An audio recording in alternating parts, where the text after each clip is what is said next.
hermano, Dios le bendiga con una entrega más de su programa T521, examinándolo todo. Hoy con una entrega más. Hoy vamos a tratar un tema un poco más bíblico que secular. Yo sé que la última vez tuvimos un tema que era un poco más secular. Hoy vamos a hablar de cosas que se dicen que la gente a veces creen que son bíblicas, pero no son bíblicas. Por ejemplo, ayúdate que yo te ayudaré. ¿Es eso bíblico o no? Hay un programa en la radio donde se dice Biblia o no, y la gente llama y le dicen citas, y la gente muchas veces se confunden y le dan ayuda, y a veces ellos llaman a la ayuda porque ellos no saben si es de la Biblia o no, porque muchas veces esos proverbios filosóficos de gente parecen que son proverbios, parece que están en la Biblia, pero no. Entonces hay muchas cosas que nos dicen y creemos que son bíblicos, pero no son bíblicos. No vamos a dejar que esos muchachos se introduzcan, porque ya ellos se introducen. Ya nos conocen. Ustedes lo conocen, esos muchachos. Sí, Son viejos. pero antes de comenzar, quiero que nos disculpemos con nuestra audiencia, ya que teníamos una semana o 2 semanas que nosotros no subíamos ningún video, pero le queremos decir mucho viaje, mucho Zoom, mucha prédica. Este proyecto va para largo, no crea que nos vamos a ausentar, sino que hubieron cierto contratiempo, pero estamos aquí, le damos las gracias por estar sintonizando. ¿No? Y una manera también de ver si nuestros seguidores son fieles, si nos estaban extrañando, si estaban atentos a nuestras publicaciones también. Eso es así. Y es que Robert y Manuel son famosos, lo buscan de donde quiera, pero vamos a ver si después que pase la pandemia lo llaman a buscar cuando haya que pagarle los pasajes. Bueno, ahí como que la cosa cambiará un poco, ¿no? Sí, cuando vayan a buscar esos pasajes, si los mandan a buscar, entonces son fieles esa gente que lo están usando ahora. Y eso es un testimonio, Emanuel, que en todo tiempo podemos trabajar para Dios, ¿no? Porque estamos ahora más activos que cuando no estaba la pandemia. En todo tiempo uno puede buscar la forma y trabajar y hacer el trabajo de Dios. Y obviamente todo para la gloria y la honra de Dios. Amén. Tú sabes que yo voy a jugar ese juego con ustedes dos, porque ustedes son los que saben de Biblia. Dale, programa. Vamos arriba. Vamos. Biblia o no, Dios ama el pecador, pero no ama el pecado. Bueno, la Biblia textualmente no dice eso. Vamos a decir eso. Textualmente tú no vas a encontrar un verso que te diga eso, pero hay una veracidad detrás de eso. Es cierto, cuando la Biblia dice de tal manera amó Dios al mundo, que cuando está hablando de no creyentes, porque obviamente dice que el que cree en él no se pierda, mas tenga vida eterna. Obviamente Dios está mostrando ahí su amor por los no creyentes, estando ellos en su pecado, pero obviamente Dios aborrece el pecado. Ok, esa es una frase que es una frase por excelencia para la predicación. Dios ama al pecador, pero aborrece el pecado. Si nosotros hurgamos un poquito en la historia de esa frase le pertenece al gran humanista Mahatma Gandhi. Mahatma Gandhi fue el que hizo famosa esa frase. Cuando vamos a la escritura, aunque ciertamente puede encerrar una verdad, pero la Biblia es muy clara y se hace evidente de que, por ejemplo, cuando consultamos el Salmo 7:11, dice la palabra de Dios en Salmo 7:11, que Dios está airado todo el tiempo contra el impío. Oiga eso. Dios está eternamente airado contra el impío. ¿Por qué? Porque el que está practicando la impiedad, ciertamente está ahí la disponibilidad, el perdón, al acceso, pero cuando esta persona cambia de parecer. Es decir, Dios no está apoyando, y es lo que entiendo que debe aclararse, porque pudiéramos estar nosotros predicando un evangelio antropocéntrico, donde el ser humano es el protagonista y donde la cruz es rebajada. Cuando el hombre en la predicación se siente el importante, entonces el hombre le dice a Dios, no, Dios, si tú me estás esperando, si tú estás ahí aguardando a que yo me arrepienta, que yo vaya donde ti, sigue esperando, porque yo soy el importante. Entonces, en la predicación, mire, la predicación tiene que ser tan directa y tan seria y tan enfocada a la verdad bíblica, que el pecador sienta la necesidad de acercarse a Dios. Hoy en día vemos una predicación que no obedece a eso, Una predicación donde se dice a la gente, no, hombre, mira, Dios está deseoso porque tú vengas, esperándote, Dios, óyeme, ¿cuántos años lleva el Señor? No, no, no, no, no.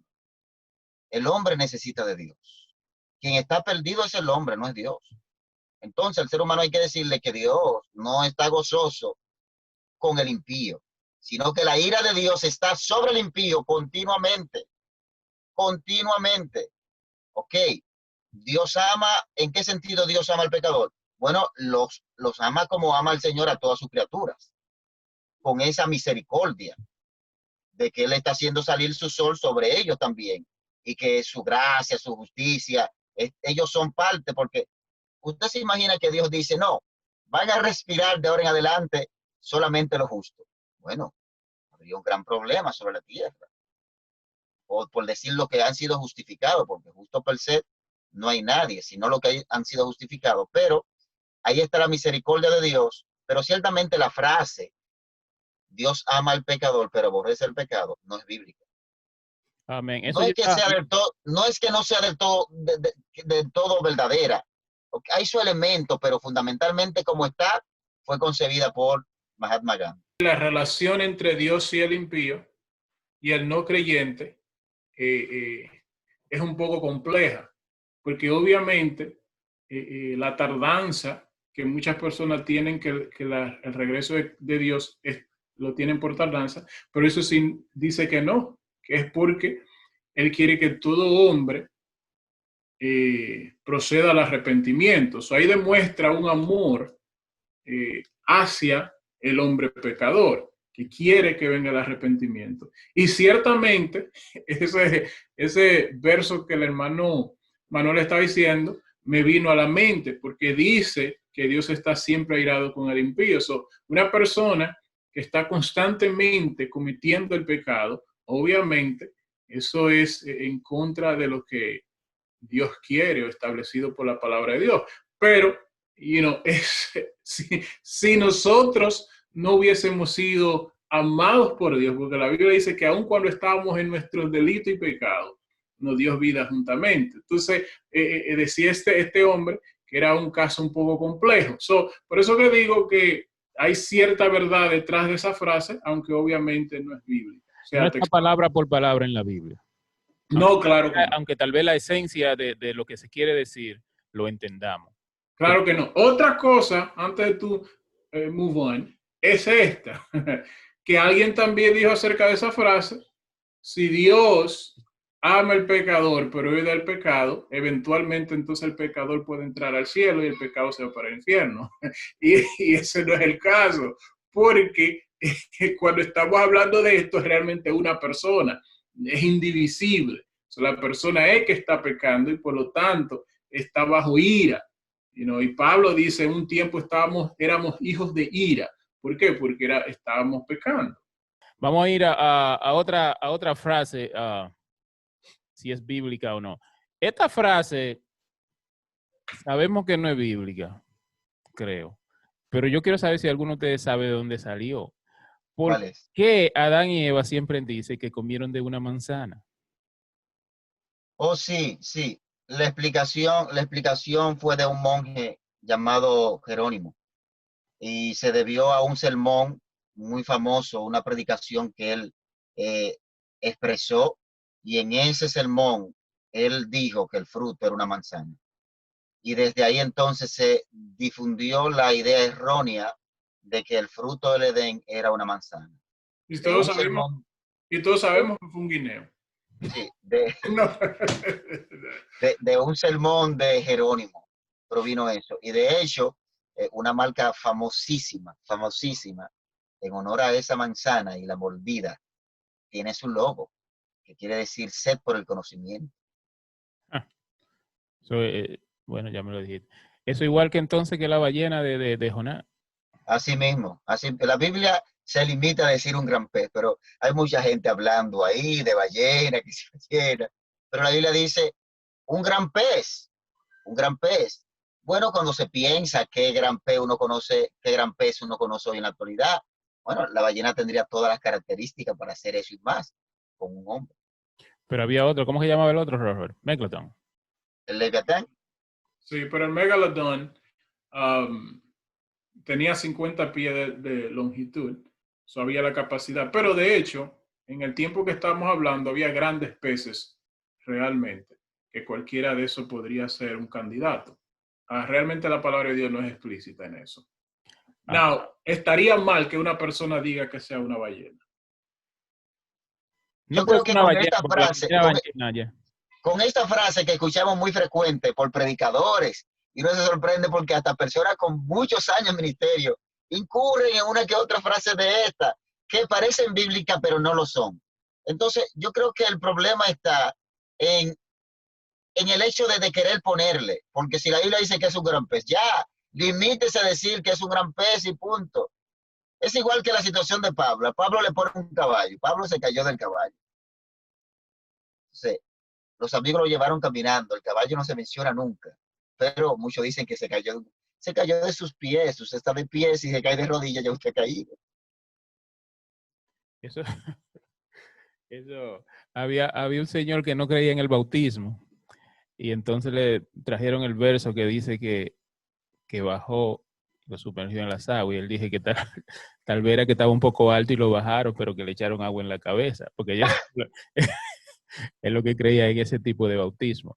Yo me estoy fijando más en versículos que están en la Biblia o cosas que dicen que son parecidos ahora mismo a versículos que están en la Biblia. Por ejemplo, dicen que Jesús fue a preparar morada. ¿Eso es verdad, sí o no? Ya están preparadas las moradas. No, él lo que hace una alusión de que si no así no fuese, Entonces entonces yo lo haría, pero ya están. Porque esta es una particular mía.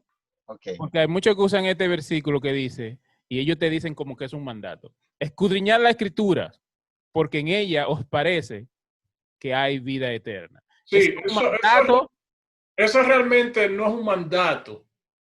Lo que pasa ahí que había un argumento, discusión entre Cristo y los fariseos, los escribas, y entonces Jesús le dice a ellos, ustedes escudriñan las escrituras, porque a vosotros parece, pero en esa ocasión, o sea, no es que estamos diciendo que la Biblia no nos enseña que no escudriñemos la escritura, claro que sí, pero este verso no se debe de usar como autoritario para hacer, porque Jesús lo que está diciéndole a ellos, ustedes escudriñan la escritura porque os parece que en ella hay vida eterna.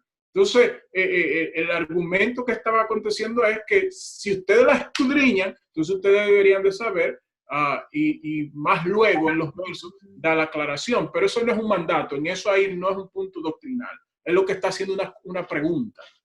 Es uno de los tipos de casos, ese es un tipo de casos donde Jesús una vez más a los fariseos, a los religiosos de su tiempo, le da una enseñanza, le da a beber de su propia agua. Ustedes se tienen como doctor de la ley, ustedes se tienen como intérprete, ustedes se tienen como la persona que conoce la ley. Pues ahí está, ustedes la tienen en sus manos. Elías subió en un carro de fuego. Eso es lo que la gente cree. Eso es lo que la gente... Carro de fuego para Elías. Bueno, la escritura dice en un torbellino. En un torbellino, lo que la confusión está que también aparece el carro de fuego. El que hace la separación es el carro de fuego, pero Elías sube en un torbellino. Yo creo que gran parte de estas pequeñas confusiones surgen por no leer detenidamente el texto. Cuando no leer detenidamente, y otro gran problema es que la persona se convierte en repetidora de lo que escucha. Hay cosas que por más bonitas que suenen, uno tiene que saber si ciertamente están en la escritura. Por ejemplo, La imagen que todos tenemos del arca de Noé porque lo vemos en películas. exacto. Entonces, hay gente repitiendo un sinnúmero de cosas que escuchan bien, pero no son bíblicas. Por ejemplo, ese mismo versículo que le dedicamos varios minutos, para usted hacerle a mucha gente entender que eso no está en la Biblia, usted tiene que sentarse y tomar tiempo. Usted le dice a cierto creyente, mira, que Dios ama al pecador, pero aborrece el pecado. Y usted tiene que hojear la Biblia con ellos en ese Apocalipsis, porque para mucha gente eso está ahí, eso aparece en algún lado. ¿Por qué? Porque se ha hecho uso de la repetición. Amén. Robert. Yo creo que la confusión de este verso viene con lo que Eliseo dice después. Padre mío, carro de Israel y su gente de a caballo. Entonces, ellos de inmediato hacen esa conexión entre lo que dice Eliseo y donde este hombre se fue. Entonces ellos dicen, bueno, pero se fue en carro de fuego. Pero eso fue algo que Eliseo dijo después de. Pero eso no indica que realmente era un carro de fuego en que Eliseo se fue tomado. Pregunta, ¿dónde tiraron a Daniel? ¿En el pozo de los leones? Ahí hay otra gente inventándose un pozo. La Biblia dice foso. Foso. Mucha gente dice en el pozo. No es un pozo, es un foso. Esa se puede entender porque como que de P a F como que no hay tanta diferencia. Pozo, foso. No, pero en el contenido sí, porque un pozo uno cree en agua. si tú oyes la palabra pozo, es como un charco. ¿Sabes que siempre que decían pozo, yo nunca me imaginé un pozo con agua, yo me lo imaginaba seco. Yo lo que me imaginaba, en realidad lo que yo me imaginaba era como un hoyo. Un hoyo, no sé. Pero un foso una cisterna que no tuviera agua. Bueno, eso es un foso. Tú te imaginabas entonces un foso, porque un foso es una excavación sin agua. Es un foso. Amén. No, usualmente el pozo es una hendidura hacia abajo. Un foso. Pero con agua. Pero un foso, yo entiendo por un foso lo mismo que una cueva. Exacto, puede ser una cueva, pero nunca uno hace la relación de foso con agua, ¿verdad? No, claro que no. Amén. Los frutos del espíritu y los frutos de la carne. La carne tiene frutos, porque la gente no. La carne tiene obras. No. Pero la gente dice los frutos de la carne. ¿Tú nunca has oído a la gente diciendo los frutos de la carne? Sí, claro que sí. Atribuyen a la carne fruto. No, la carne tiene obras. El espíritu tiene frutos. La carne tiene obras. Las obras de la carne, el fruto del espíritu. Es en singular el fruto, pero ese racimo tiene varios. Bueno, esta pregunta va para Robert. ¿Dios bendice al dador alegre? Bueno, la Biblia habla acerca de que la persona cuando va a dar, que lo haga alegremente, con mucho entusiasmo. Pero en ningún momento nosotros queremos decir que hay un intercambio entre Dios y el hombre, por la forma que el hombre dé y entonces va a recibir de parte de Dios. Dios siempre nos da. Eso no tiene nada que ver con las bendiciones que nosotros recibimos. A veces no damos nada y siempre recibimos de Dios. Y damos y recibimos de Dios. Ahora, que el texto sea bíblico, no. Yo nunca hay un texto que casi. Dios ama. Textualmente, Dios bendice al dador alegre, no está. Pero es que se hace la mención y se cambia. Cuando la gente lo dice, cambia el ama por bendice. El texto es 1 Corintios 9:7 y el texto dice Dios ama al dador alegre. Pero la gente le cambia el ama y mete bendice. Cada uno Dios bendice su corazón, no con tristeza ni por necesidad, porque Dios ama al dador alegre. Ellos dicen porque Dios ama al dador alegre. No que bendice. Pero para la teología de la prosperidad, ese verso de que Dios bendice cae como anillo al dedo. Pero Dios ama. Ahora mira, yo no quiero decir que eso no sea cierto. Claro que sí, claro. No estoy diciendo que eso no sea cierto. Lo que estoy diciendo es que textualmente, tal y como tú lo dijiste, no está en la escritura. Pero eso no quiere decir que no sea cierto. Si tú das con gozo, con alegría, si Dios ama lo que tú estás haciendo, ¿cómo entonces vamos a decir que Dios te va a privar de bendiciones? Obviamente. Exacto, porque el verso es hasta más favorable si dice que ama, porque yo prefiero tener el amor de Dios sobre mi vida y mi familia y no solamente que me bendiga. Pero si te bendice porque te ama. Exactamente, pero entonces yo digo que el texto no pierde eficacia si se sustituye ese bendice por ama, porque si Dios te ama, es que lo está haciendo bien. ¿Verdad? Amén. Pero el único problemita con eso sería que el que está, vamos a decir, presidiendo el servicio y quiere colectar ofrenda, con una manipulación en mente, con una idea de que, bueno, ahora ellos van a dar porque Dios le va a bendecir, es decir, le va a dar más dinero. Ese es el problema que entonces presenta. Entonces, Robert, tú dices que al momento de colectar las ofrendas y todo el bienestar económico, hay como matiz que muevan a la gente a dar y se les meten ahí unos efectos especiales y una orientación para que la gente... No, yo he estado, yo he estado en servicio donde a la hora de ofrenda es un mini mensaje que se da. Se trae una persona que da un mensaje como de hasta veces de 15, especialmente en esos congresos, de para 15 y recolectar las 20 ofrendas. minutos, y es un mensaje bien preparado con cita. Muchas veces, casi la mayoría de veces, Persuasión. sí.